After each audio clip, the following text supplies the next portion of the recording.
Pemulihan.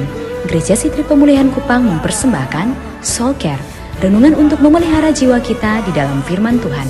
Selamat mengikuti.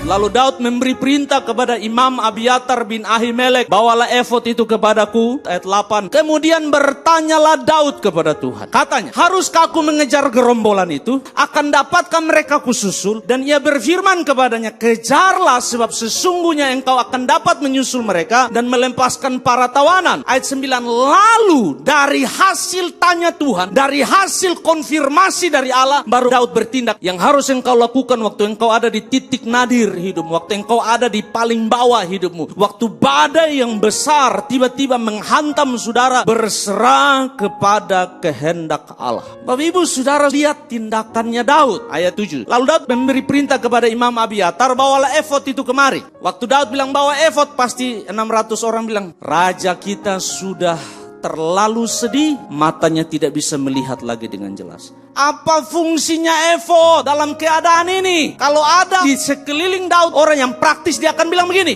ayo kotong kejar sudah, mari kotong buat sesuatu. Ayat yang ke-8, Alkitab berkata, kemudian bertanyalah Daud kepada Tuhan. Yang tanya ini bukan orang yang baru belajar pegang pedang. Yang tanya ini dia punya skill perang yang luar biasa. Skillnya Daud ada untuk menyelesaikan masalah ini, tapi dia melepaskan skillnya dan dia belajar berserah kepada Allah. Daud mampu, Bapak Ibu Saudara. Kenapa harus tanya Tuhan? Kenapa tidak bertindak saja? Kenapa tidak buat sesuatu saja? Kejar sudah. Siapa tahu kita masih bisa selamatkan sesuatu. Tapi Bapak Ibu Saudara, bukankah hidup dan mati ada di tangan Tuhan? Daud melihat dengan iman. 600 orang melihat dengan indera. Mereka berkata, kalau terlambat maka kematian. Bagi Daud, terlambat atau tidak, kematian dan hidup ada di tangan Tuhan. Daud lalu bertanya, haruskah aku mengejar gerombolan itu?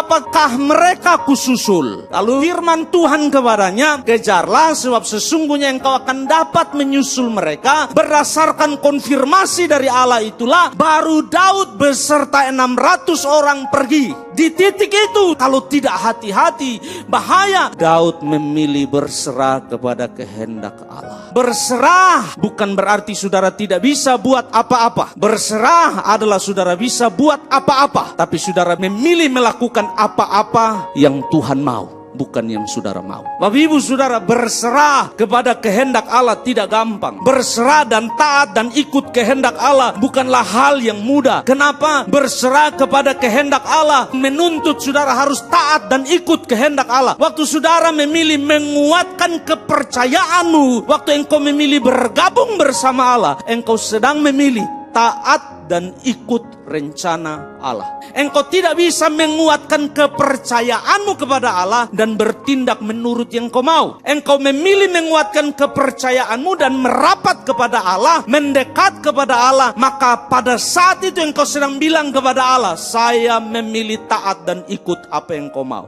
Demikian renungan dari Gereja Sitri Pemulihan Kupang. Tuhan Yesus memberkati.